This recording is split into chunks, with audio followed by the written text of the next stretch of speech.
the human interface and how we are intertwined. So I thought, what an incredible serendipitous moment to really call that out and understand that it's great we're preserving all this farmland, but what the community center is about is really about preserving the social diversity and what it feels like to live here, and not just what it looks like as we drive around and spend time here. So we have this amazing campaign going on called the Deepening Roots campaign, as we want to deepen our roots at the community center to be resilient. And we have been very fortunate to be recognized by a major family foundation here in Marin as being at the top of the social services pyramid, if you will. We're recognized, the community center is recognized as an anchor service provider in Marin, not just in West Marin, but in Marin. And because of our excellence at providing services in a really low-cost way, they challenged us with an amazing opportunity to begin an endowment, to plan for the future. And so they issued a $500,000 challenge grant that we could receive if we were able to raise $1.5 million. And in just a couple of short months, we are well on our way with over close to $500,000 in pledged contributions so far. And we've only just begun. And as we shared this at the Shiros at a lovely event, the Berensmeiers were moved to help contribute in the way that they could. And what you see tonight is the fruit of that inspirational moment over dinner. And so I'd like to invite you all to engage with this art, see it being made here, and if you're so moved, maybe perhaps buy a piece of this art tonight. And know that, again, generously, 100% of these proceeds are going to go to the Deepening Roots campaign. So before I turn it over to Lee to demonstrate, Larry's going to come up and talk a little bit about, give us a little artistic context, and then and once Lee begins to make the art, please feel free to make sure you're getting your food and everything, and then mingle. And if you have any questions, find a board member or myself. We're happy to share about some more detail about the Deepening Roots. Thank you all so much. Larry? Thank you. Yeah. And I'm Larry. I'm the visual arts coordinator here at the community center, and I have the honor to put on art shows every month here. You know, group shows and solo shows. And I think this is probably the highlight of the year, this particular show, because I'm sure a lot of you folks have seen Lee's work at the Spring Art Show, or maybe at the group shows like the printmaking show, but you see one piece or you see three pieces max. But this is a rare opportunity to see a great body of work by the Fred Lee Berensmeier. Name right, I call you Fred usually. Anyway. And again, this is kind of a special deal here, I think. We did this about 10 years ago. I saw a retrospective of his work. So this is a special moment. I'm really glad you're doing this. Whenever I write about Fred, I call him a master printmaker, and I think that is apt. He's extremely adept at linocut and holograph and etching and a lot of variety of fine art printmaking, but he kind of tends, I think, to break the rules. At least, I'm not sure who made up the rules, but from what you usually think of in terms of this is how you make a print, he then goes on and like reworks it and draws on them or mixes techniques together and does a lot of things that is always really eye-opening for me to find out a little bit about. Unfortunately, he's an educator, so this is a good time to do that. He spent about 25 years as the head of the printmaking department at City College, and his works are in lots of museums and different collections around, and a lot of folks in the valley for that matter. But anyway, he's going to do, I'm sure, a really interesting job of telling you about printmaking in ways that you may have never experienced before, even if you're very familiar with printmaking. I can't say much about that. Thank you for being here. And this is Fred Lee Berensmeier.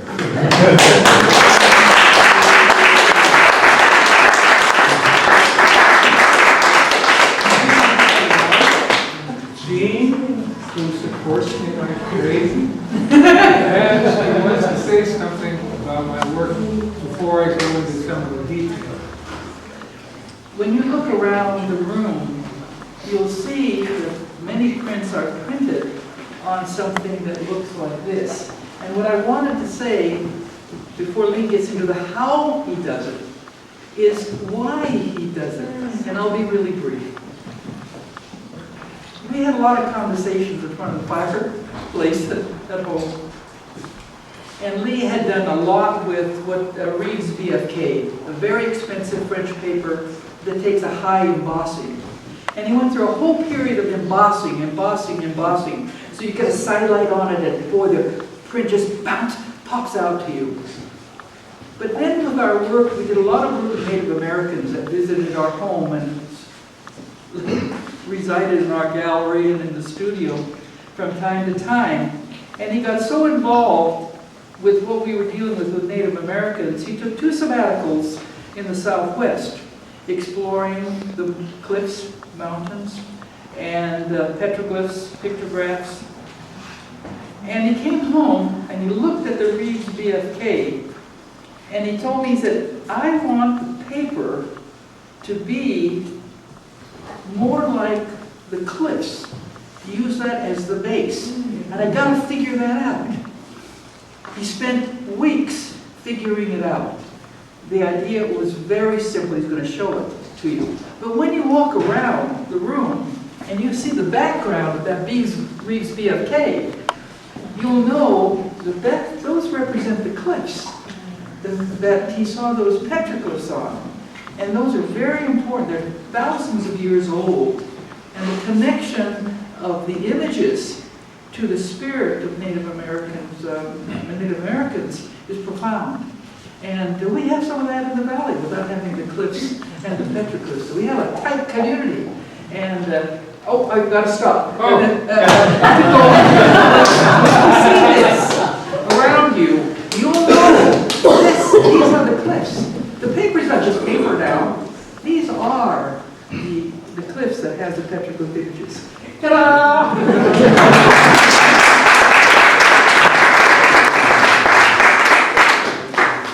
So here's the cliffs of the Southwest.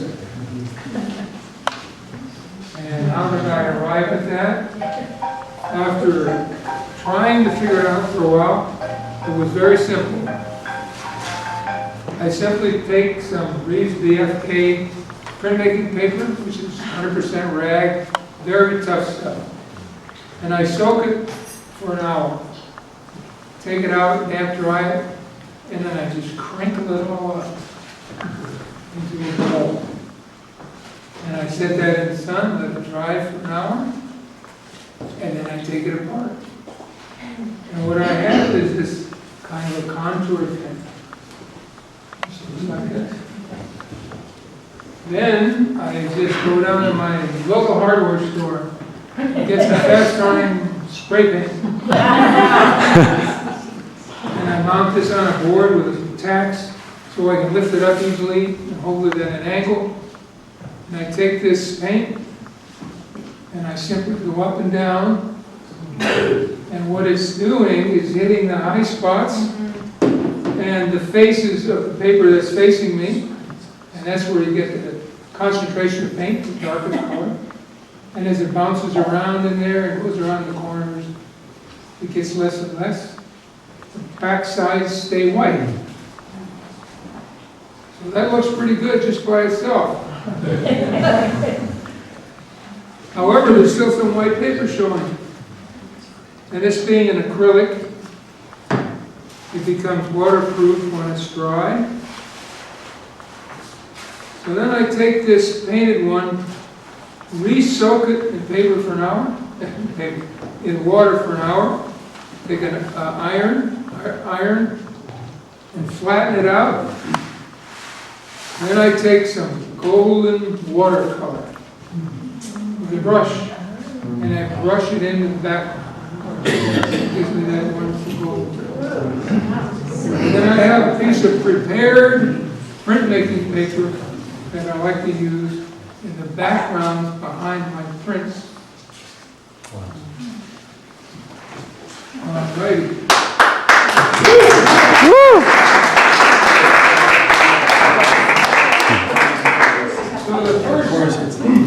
item that I'm showing you here is a block print. Everybody knows how to do those, the well in junior high school or maybe kindergarten, with special tools. And here you have a piece of linoleum. Walk around with me. This was already cut.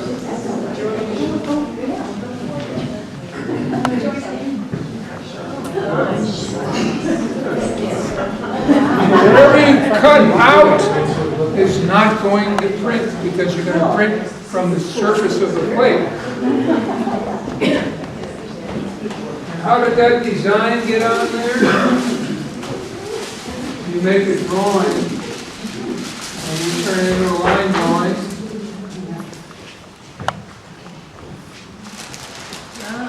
And you take a piece of transfer paper, put it on here, transfer that onto the block, and then cut it with gouges. Anything you cut away is going to be white when you print it on white paper. 4 months later. It's a long process. This is a print, what we call a proof. Just as black, you can see what I got. People want to make any changes or corrections.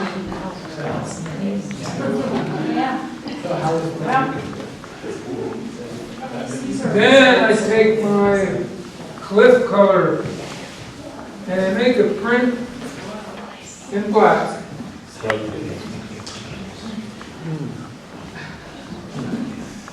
It already looks pretty good. But then I want to add some color to that. Now I use Prismacolor pencil, and here's the resulting print. Obviously about the fish in the valley. This is You color it in my hand. my hand. Yeah, it's hand colored effort. With watercolor or with what kind of I can use oil? both. Okay. Mostly I use Prismacolor, but I also will come in there with some watercolor.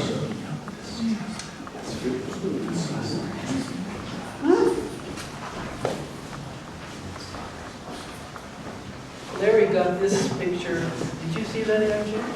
Yeah, this was the IJ. Today. A big one, in black and white. I'm going to call him, it should be in color, but that's nice to see it. Okay, so that's a linoleum cut. So then there's also etching, which is a reverse process. You take a block print, you cut the background out, and the surface prints by rolling ink onto it. And etching is done by putting acid resist onto the metal, could be copper or zinc. Then you take a needle and you scratch through that to make it resign.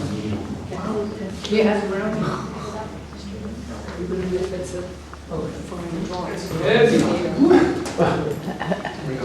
Yeah. All right.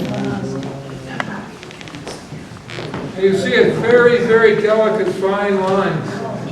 And those are printed intaglio, which means that you push the ink with a dauber into the lines. And when it's completely covered with ink, take a piece of tarlatan and you buff that whole plate off so the ink simply stays in the lines. And then when you print that on an etching press under high pressure, you get these very delicate lines.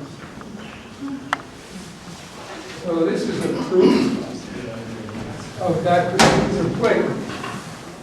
And you can see it's basically made of all line. We get a lot of lines together, you get a darker area. Fewer lines together, you have a lighter area. So that's already a pretty nice print, but there's lots of different ways to ink it. So I inked one like this on the plate, then I took a brayer and I put some pigment on the surface of the plate, covering up what I have underneath. And then I only wiped out certain areas. So you can get a very dynamic print like this. And what shows through, you can see the delicate line, but you also see these rich black surfaces. the depth. So this inking was then taken and put on my wonderful paper here. So this is the resulting print. And that's also hanging over on the wall. Oh, yeah, that's See that thing around?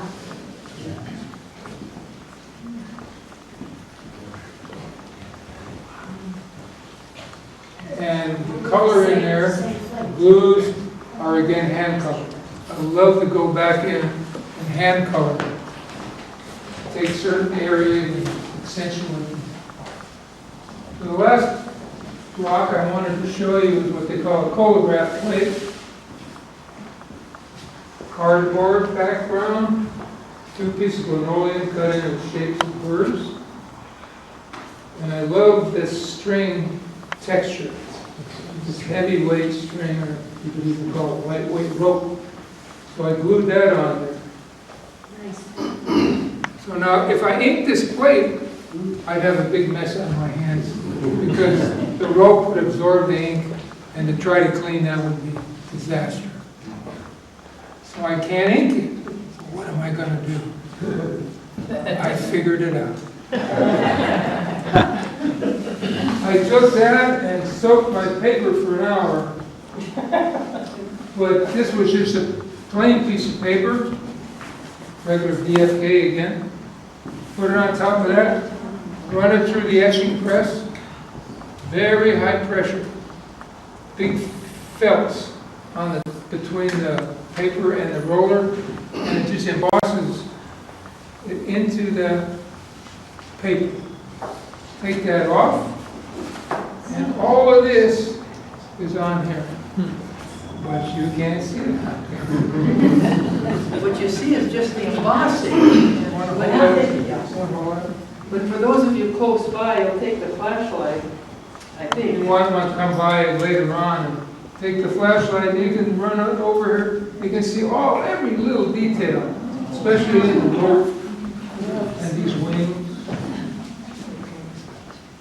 Okay, now, how am I going to get my color on here?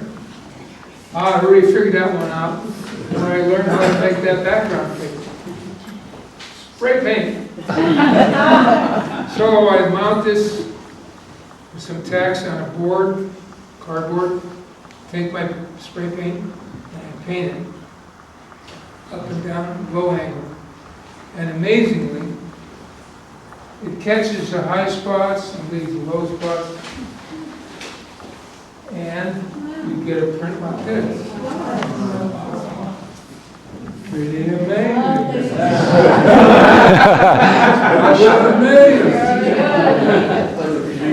And again, all of this is hand colored now with blue background. And that's nice, you can block out areas to make other areas show up. So you can block out large areas of color and let what you want the subject to be really stand out. How do you block it? What do you use? When I say block, I mean, you put the color on so heavily that it blocks out the background. So this, and comes forward because the background's covered with the color. I also love your title for that, Raven Meets String Theory. Yeah. It's in the other I room. like the juxtaposition between ancient raven spirits, maybe, and they are now messing with string theory. Non-linear time. Beautiful. It's really important that ancient raven is known in native cultures to challenge things. And what's happening here is challenging the theory. Modern theory. Which is quite interesting. Yeah.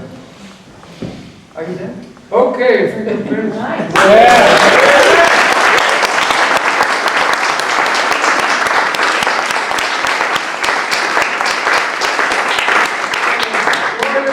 Work this up, and I also have some unframed pieces over here. Oh. They maybe some people could take those out and line them up against the wall over there. So you have more choices if you want to buy some.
Writing a check for Raven Shaman feeling birds in his chest. Yes. That's the type of thing I saw.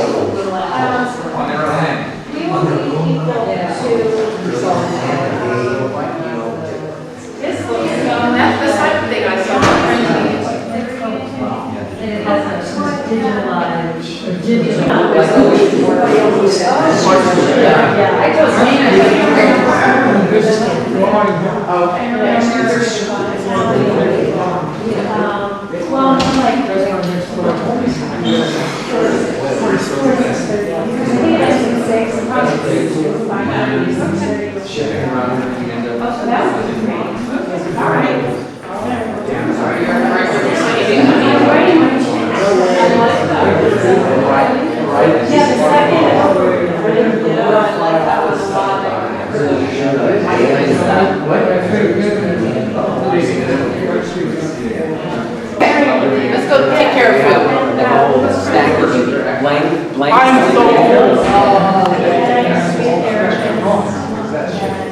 What do you call it? Orange Springs. I was going to say you see 5 years.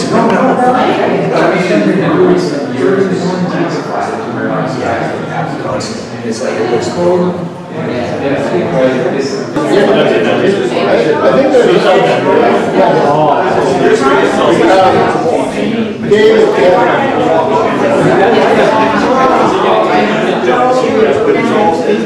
Beautiful. Thank you for sending me us.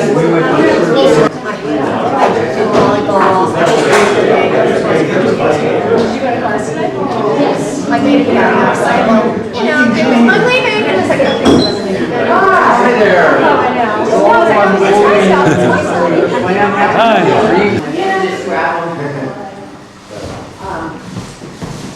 It's kind of easy to pick up and roll. Look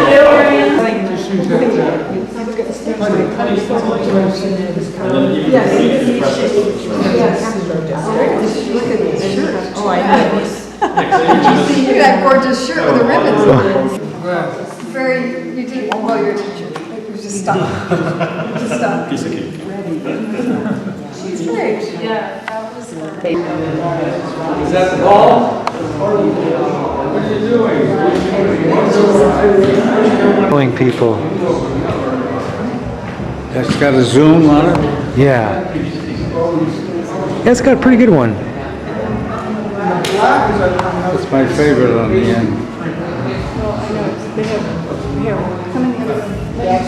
Nice to see you. This is all black. Most of them are the background.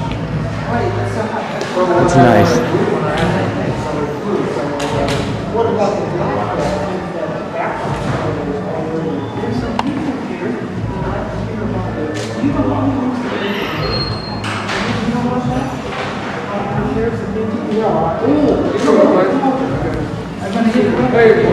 Oh, that's it.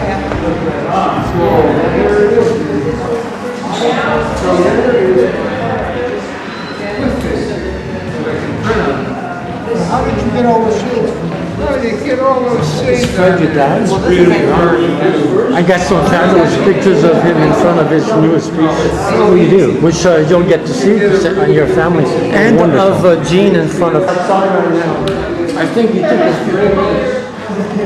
Very inexpensive.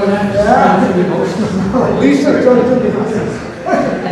and mark this on a piece of board, so it's really stiff and it sticks up on it. Take the paint, start at this end, and I just start painting. You notice I'm on an angle. And it only hits the surfaces that it faces. All the rest of the surfaces around the corner. Maybe get a little bit of paint because it's still around. It gives you a little variation. It gets the back straight. Then you let that dry. Being fast dry, And how long does it take? half hour. Oh, wow. Get fast dry because I want to get on the next step. So now I have this with maybe orange, maybe red, maybe I'm different color here. This guy's kind of blue. And I re-soak the paper in water.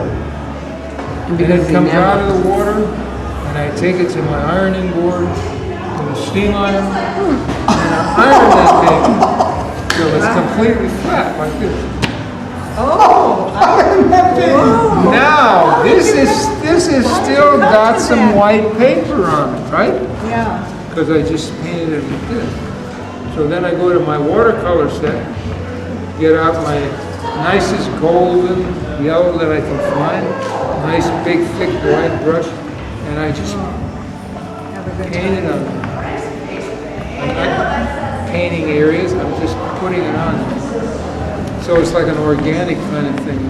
This just kind of happens because of what. But if you paint it all over the whole thing, wouldn't you paint over the dark spots? Yeah, you do. You paint right over the dark spots because this is acrylic.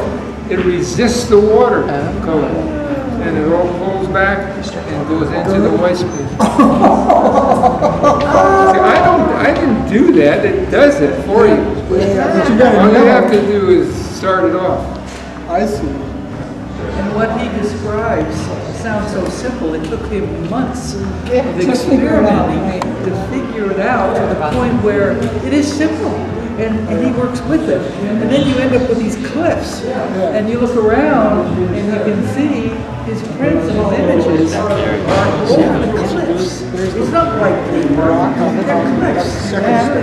So here's It's very rich. that's what I do with this. Is a proof print from a block print that I did. This is the one that's hanging over in the center of the wall. So now it's easy to go back in and hand color.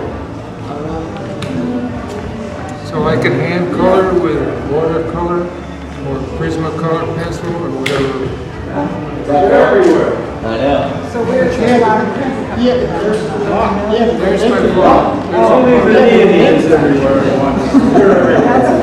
That doesn't come with That's another word. Is this your original sketch? There's my original drawing.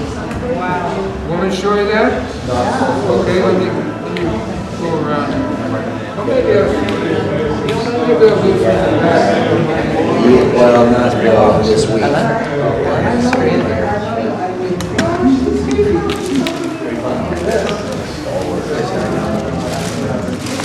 So here's the original drawing. How do you do that? Well, you know, dream, you do this and you do that, and you finally get it. You know, it's not tracing paper. I love tracing paper because you can do different parts, sketches, and then you can say, that's the one I want, and you trace it on. Then you work, I want that part, and you trace it on. So finally get the drawing. that has to be transferred to a piece of linoleum. And you use transfer paper. Just put a piece of transfer paper on that. Throw this on top here. And you trace it through and it comes off on your block. Then the work begins. You have to take the block and cut it.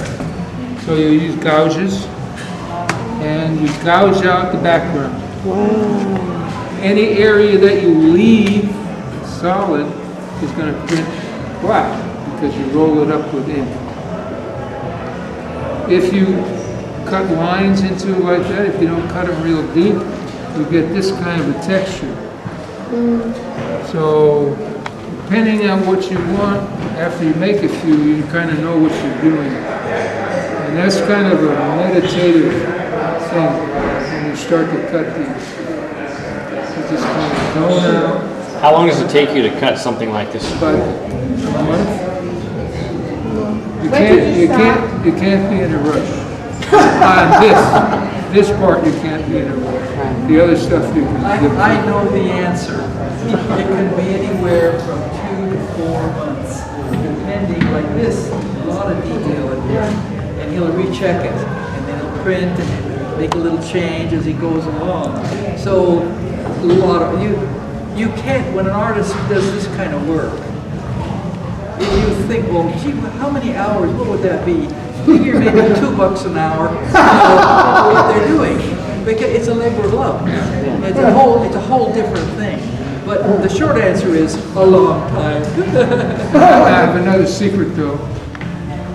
If you really get into this, you don't need any TV. You never watch TV. I don't have time. Audio is nice because I can listen to my son's flute playing, or I can listen to audio book. That's good. But no TV. Your eyes are occupied. Yeah. Okay, so now we got this cut. We roll it up with black ink, put a piece of white paper on top, and we make the proof. I want to see what we have. If I'm satisfied with that, I can go on to the next step. If not, I can go back in and recut a little bit until I'm satisfied with that. Then, But if you gouge out too much and then you want to have more, what do you do then? you're not supposed to do that. But there is a trick. There is a trick. There is a trick. After years of working, you find, oh, I got the whole block done. If that's not working, what do I gotta do? I simply cut it out and replace it with that other piece and glue it on. And then I recut that. So there is a way to save yourself. What's the actual material that you cut? Linoleum. Linoleum? Yeah. You used to be able, they call it battleship linoleum in the old days. You can get it in any flooring store, but you can't do that anymore. They don't make it anymore. You have to go through an art process. But they make it for the art field. Okay, so I got this, and I got this now. I'll put it on here, and I'm ready to color. So then I go and hand color. Hand color with Prismacolor, Prismacolor is the same watercolor, as I have. chalk, whatever you want. So that's the I finished think you bought product. some of this edition. Oh yeah, It's very beautiful.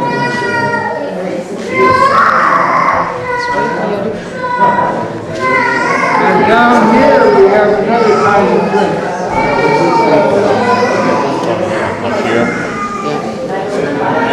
Here's a traditional etching plate made on zinc.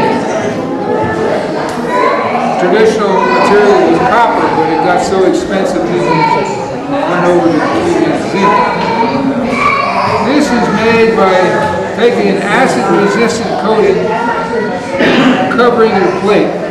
And you take an etching needle and you scratch through the surface. Then you take it and submersion acid. Take your acid resistant coating off, make your proof print. So that's what's on the plate.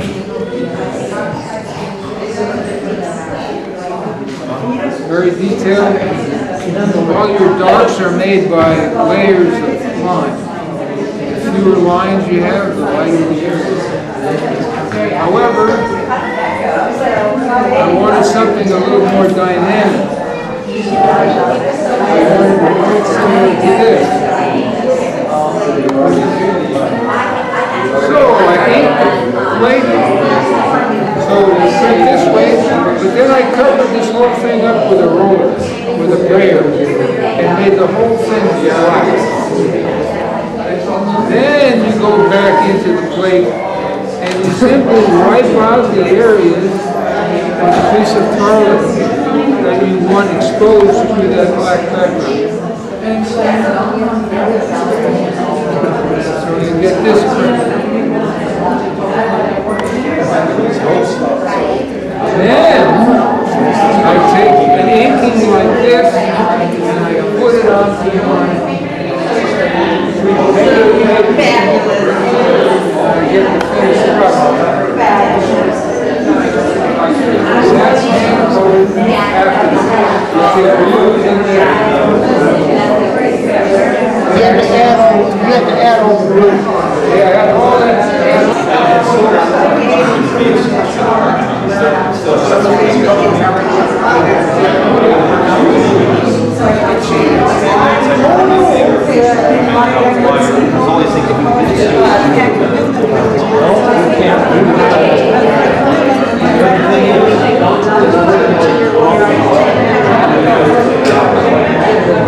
$500 at the Marin County Fair. Not only did he win the award, but he sold it. He sold it for 500? Yeah. So he cashed in this past Marin County Fair. Anyways. I love the game. I made this, that's no problem. I made that.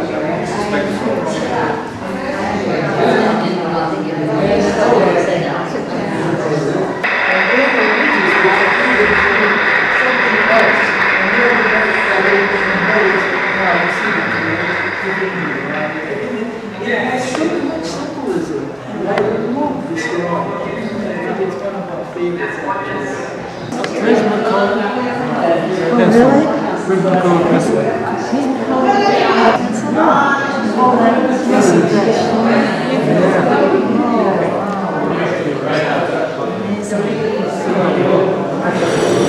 That's how we printed this guy. Let's do 10. Okay, here we go. Let's see, is it on? Hi, Richard. Hi. We're standing in front of a print of Lee's. You remember No Blood for Oil. We were big on that one. So we're standing in front of this print. We're thinking of you, loving you, We love you. wanting you to get well soon.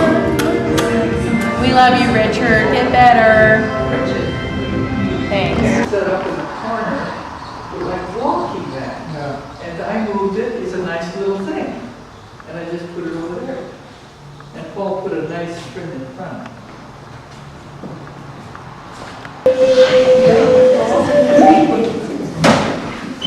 I'd like to have your eyes here. And this is Paul. I'm going to ask you to see these prints that are on the wall of drawings. I want you to just look at them. Don't move yet. Go walk around and see if any print draws you to it. Because you look at it and say, well, where did that idea come from? Or how did you do that? Or is that a drawing? Or is that a print? Anything along that line. So you now are just you. You're not with your buddy. You are just you. And I'm going to give you just a couple of minutes. Start here and start walking around.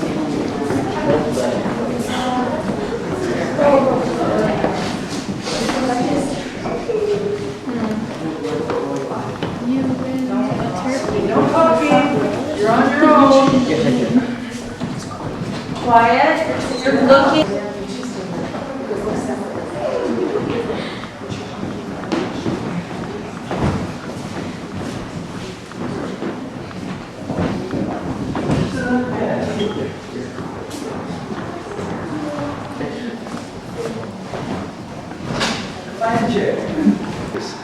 Paul was raised in the valley. We came to the valley when nobody lived on our street for half a mile. A lot of houses, but nobody lived in them. They were summer houses.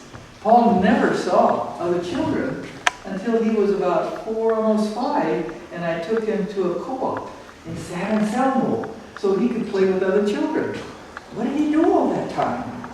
He played in the forest, and he played in the creeks, and he watched his dad do artwork. And that's what Paul grew up with. And we always, when we go this way, we always invite the animals. Paul. And many other people like this. This happens to be, This is the one that's full first. this happens to be a drawing that I did. And I only did 2 of them because the drawings take a long time. But what I'm going to do next, that's my next project. I'm going to make a print from that. I'm going to make a lino cut, and then I'll be able to print several different versions of it, and we'll be able to distribute it to some people that would like What's the name? Now the story. This happens to be prepared paper, which I'll talk about in a minute, and then it's Prismacolor pencil. He has a secret way of preparing his paper. And this first time this year, he was showing it, demonstrating it, and people got really excited about it. I don't know that I can expect you to get excited, but I'll tell you, people got excited. They'd say, oh, that's the way to do it. And pop, we sold one. Oh, the little red dots means when you make a sale, usually in the gallery. Now the story on this one, this he calls a celestial necklace. Celestial means heaven. And Lee and I and Paul, often when we go on our travels, we collect beads. And we collect turquoise beads, like the beads on my bear bracelet. Turquoise. These happen to be very bluish in color. And he collected these beads, he caught a crystal, he got some abalone, and he just had it sitting at home. And one day, he started just pulling it together and making a necklace out of it. And he was outside, and he said he held the necklace up, and he envisioned hawks circling the necklace.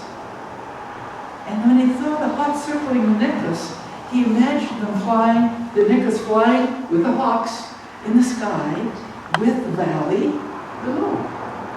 And so what he did was, sat down and began to draw what was in his mind.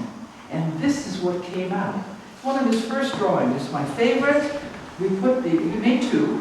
The other one is in this one is at home in my living room and has been there forever. And then this one, second one, the only other one was in the other room, and it sold even before the labels got up. I came in, we were setting up, and there was a little post-it. Sold! With a person's name on it. No label or anything. But they wanted this, and they loved the story when they heard about it. So anyway, but this is not a print, this is a drawing. When you walked around the room, I don't know if you had any clue which is a drawing and which is a print. And anybody can draw. Good, good. Glad you recognized. Good. All right, I'm going to put this way. Put this over here. And Lee, you want to start with your... Well, I'm going to start here. Before I start with my paper, whenever you're in a gallery and look at an image, if you look down below here, if it's signed by the artist and there's a title under it, and over here is a number and letter designation, you know right away it's a print, because that's a traditional way to display it. What would they A drawing may not have this information here. It'll be on the back, or it'll be on the label that's next to it. Lee, Kathy said that they have a motor print in their folder. What would you have, how would they sign their print? That would be signed over here, monoprint, because there's only one exactly like that, right? This one, there's more than one image of this. So this happens to have a designation that says SP1. That stands for Studio Proof maybe I made Studio Proof 2, made some changes, Studio Proof 3, more changes.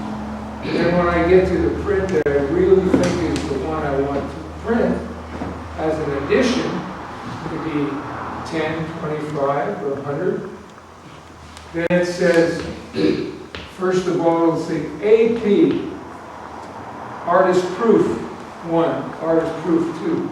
Artist can make 10 artist proofs for himself. It's kind of interesting. Sometimes you don't have one of 2 or one of 10. You just have the addition number. An addition of ED addition 100. Means that 100 prints were made. Those prints are all exactly the same because they probably were done on a piece of linoleum like this. Every time I print this, it's going to come out exactly the same. But if you're doing an etching, especially a dry point etching, where you just scratch into the metal, here's a big piece of metal. This is zinc. And you can see the design is inscribed on there. This was put on with acid. You put an acid coating on here, you scratch through it with a needle, put it into an acid, it bites down to the metal, and it gives you all those lines. You clean it up and then print it.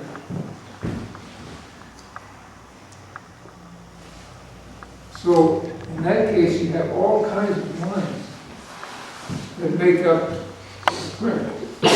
Entirely lines. The more lines that are closer together, the darker the area, right? The fewer lines, the lighter the area. That print's not going to change over time because it's been bitten in by acid. But a dry point is you just scratch into the metal. Usually they use copper. You scratch it in, and what it does is as you scratch, you make a groove, and it leaves a burr on the edge. The metal has to go somewhere. So every time you print that, it wears down a little bit. And the last print is not quite as sharp and good as the first print. So people that buy prints, collect them, they want the first, second, third, or fourth print, right? Because this is the sharpest print. And as the print gets up to 25, it starts to lose that beautiful, soft edge. So that's some of the numbering that goes on. So let's get back to some of the work that I do. A good example of what I'm going to be talking about is this print right here. You see there's a background cliff of sandstone, and on that is this image of a flute player, and he's calling back the fish. And he's calling, the fish comes out and acknowledges the call of the flute, and they spiral together. So I wanted to do some prints like that.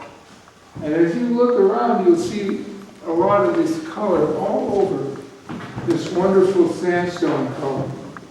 So I thought, well, what I'd like to do is print on a piece of sandstone, but that's not going to work, is it? So I'll have to make a piece of sandstone appear on a piece of paper. I tried to figure out how to do that. I finally figured it out, and it was so simple I could hardly believe it. I take a piece of printing paper that's made specially for printing because it has to be very strong and you don't want it to break or tear. So I take a piece of print maker paper and I soak it for an hour and then I wad it all up. So I don't really have control over what's going to happen. Just like the sandstone cliff didn't have much control over the way it appeared because of the wind and the rain and so forth that it worked out that pattern. and I get a piece of paper like this. And you can see it's all like terrain, like a rough surface of a sandstone. How am I going to make that come out with color? I go down to my hardware store and I get myself a spray paint, fast dry enamel, or some other kind like that. But there's some reds in here. So after I spray it with orange, I'll hit it a little bit with red paint to get some darker oranges and some reddish colors. Then I still have some white paper left over where the paint didn't hit. And then I come back and use some watercolor. Get my richest golden color that I have with a big fat brush and simply brush over this. Since this is acrylic paint, the watercolor won't stick to it. And it only sticks in the white spaces that were left over. Finally, there it is. There's my sandstone cliff that I can now print any image I want to on. So that's my preparation for paper. What he didn't tell you is that he taught at the City College, the printmaking department. And he had 2 sabbaticals. A sabbatical is when you get to go leave the school where you're teaching for 3 or 4 or 5 or 6 months and go and do something else in your field. He took 2 sabbaticals. Both of them he went to the Southwest. He hired a Navajo guide to take him to petroglyphs that the public never sees, because he wanted ideas about the Kokopelli, about the bear that you see in the Big Dipper, some of the stories, the legends that Native people had. And when he came home, he wanted to make some prints. And this paper he's talking about, this is a French paper called Reeves BFK. Very, very expensive.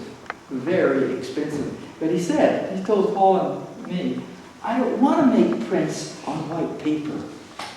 I want to make prints the way it looked when I was at the cliffs. And so he spent weeks developing what he showed you, a very simple technique. But it took a long time for him to do it.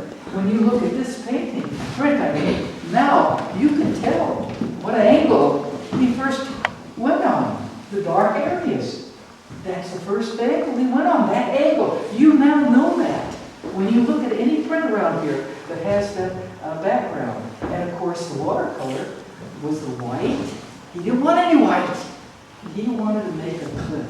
He wanted the echo of those Arizona cliffs to show up. I had to sneak that part. Okay. So I have 3 different ways to make prints here that are pretty traditional. I want to show them to you. Number 1 is a lino cut. That means that you cut your design onto a piece of linoleum. You may have done that before yourself. Can I ask if you guys done that before? Anybody ever made a lino cut? Well, I've visited similar. Sometimes you do. We might be doing that. You might be doing that. That would be a really Talk good about that, project. yeah. So this is a piece of linoleum. They used to make battleship linoleum in the old days when I was a young man. And they actually put it into battleships because it was so tough. Nowadays, you don't make it anymore.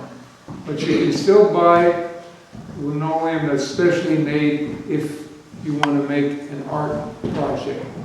So it's still available. So anyway, I took this piece of big linoleum, the size I wanted to print, and I had an idea of what I wanted as far as the design goes.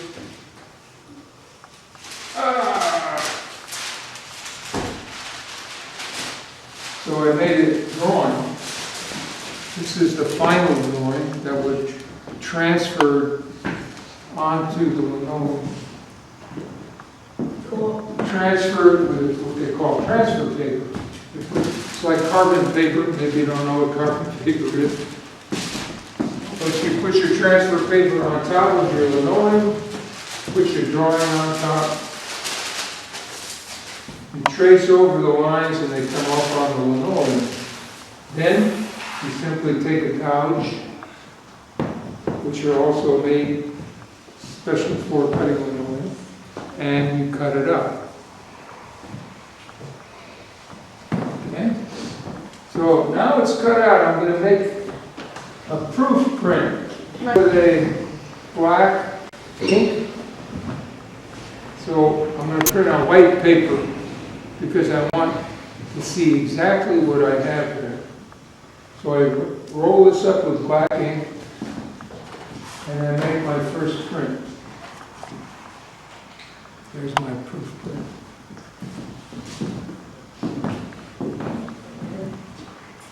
You see kind of smudgy areas in there? I didn't cut it quite deep enough, so I'll go back and do any last minute touch-ups that I want. Then I start to say, okay, now what's it going to look like when I print on my cliff face paper? It looks like this. That looks pretty good already. See the image on there? However, what I do then is I want to add color to it. So I like to draw back into it rather than make a second block for a second color, a third block for a third color, which would be a lot of work. So I would rather go back in with some colored pencil. And here's the resulting print, where I go back in Prismacolor and color it in. So there's no color ink on that? That's just Prismacolor. This is no colored ink. This is black ink and Prismacolor.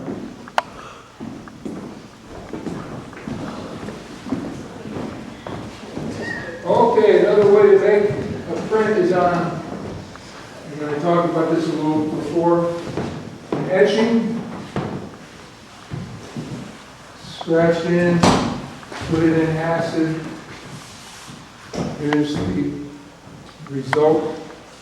That's what's exactly on the plate. And that's pretty good. It's kind of interesting to look at. But it's not quite dynamic enough. I want some punch. How do you get punch? You make some really dark areas contrast to the white area. So then I ink it up again so I can make a print like this. But before I print it, I take my brayer, just like I would make a linoleum cut, and I go back over the plate. So the whole thing is black now. I can't see anything. Then I take my tarlatan, which is a cloth, to wipe away the ink, and I start wiping certain areas.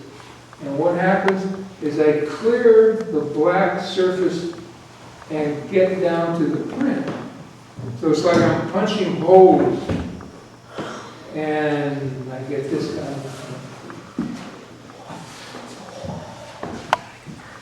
thing. And you can see the image showing through where I wiped it away. Yeah. That's cool. And then I printed a print like that one on my cliff face, and couldn't help it, but I had to go back in with my colored pencil. That's what you see in blue. Well, that's my finished print. That's the one that I thought was what I wanted.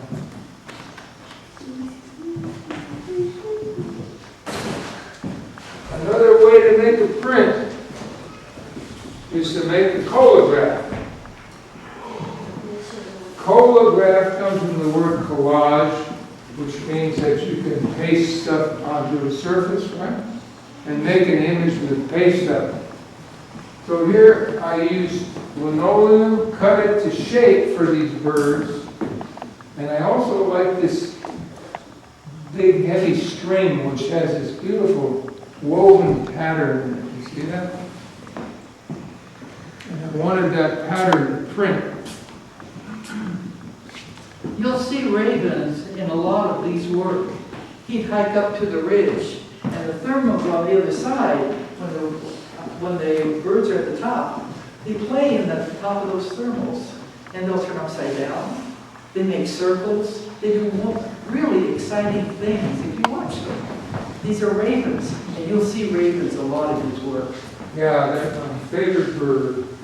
You go back way in history, they have a lot of history behind it.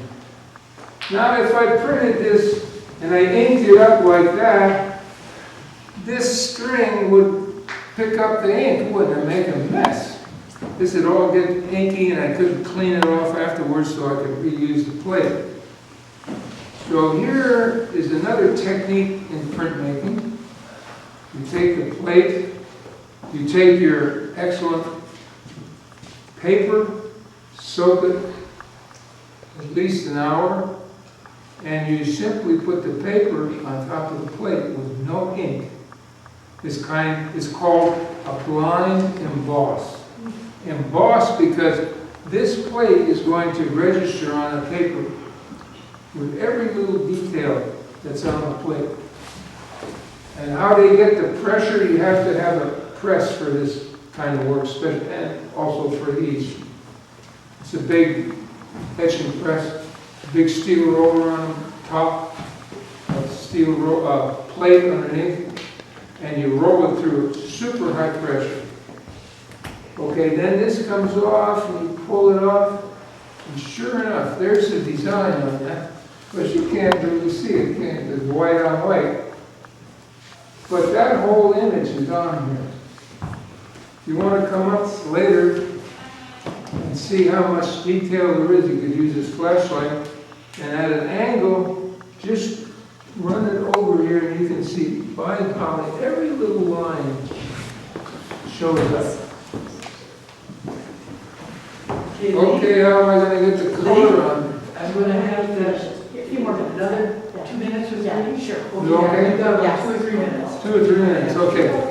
Then I go back and use my spray paint. I hold it on an angle, and I spray paint it from a low angle, just like it worked on there. It hits the face and leaves the background of the paper. And the color I used on that was, again, my wonderful orange. And lo and behold, that's the print you get. Up in here, this is what the whole thing looked like when I first sprayed it. Everything on here was this color that's up here. Then I went back with my Prismacolors. I darkened in the sky and let these other pieces show through. Down here I used a little watercolor to get this a little more red. So that's a colograph print.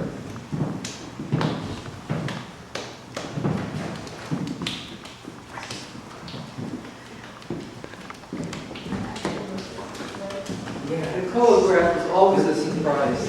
The cutting and the blind emboss, you don't know what you're getting.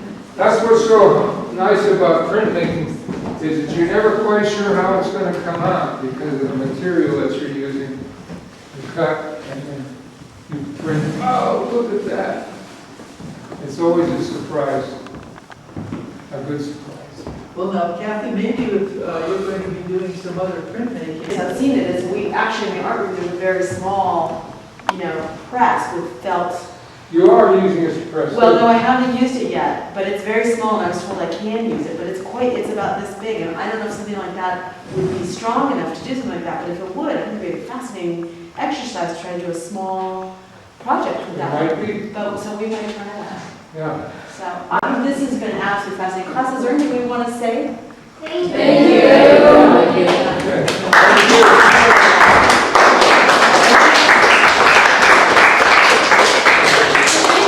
We have time for maybe a couple questions. If anybody has a burning question, you guys ask them right now. Okay. There's 2 right there. Okay. Okay. How about you want to get this? Go ahead. Go ahead. So about how long does it take to do the whole process for the first one? You always. Okay, everybody asked me that. Actually, on a big plate like that, I'll work on 1 to 2 months. I'm in no rush. That's brutal. If you Everyone get in knows a it's rush, cut. no, it's not brutal, it's wonderful. Okay. I sit there cutting that thing, listening to all flute music. And again, it's because the plate is so big, it takes a long time. If you're doing a small plate, we can do it in a week. And when he gets carried away, we never see him in the studio. Seems like for weeks while he's cutting. Do you ever sell the original Do you ever sell the original? Not usually, but sometimes collectors would like to have these, and then they do. And usually the artist doesn't want them to take that and go print it and then sell a whole bunch, right? So he marks the plate so you know that it's a canceled plate. And if a collector comes by and he's going to buy that print, he can see that cancellation. How do you cancel it? You can cut the corner off, right here. Just cut the corner off. Or sometimes you can scratch it. You don't want to scratch it because you hurt your image. But you make some kind of mark on it to show that it's canceled. One more question. Actually, this one isn't a question. When I was listening to the music, I got a vision of something. A fish with a long tail and a large body. Yeah. Swimming through an empty black sea, creating a blue river. Well, that's a good one for your next block. Yeah. Will you draw that in your sketchbook? I'll most likely paint it if you Yes, give me sure. some supplies. Great.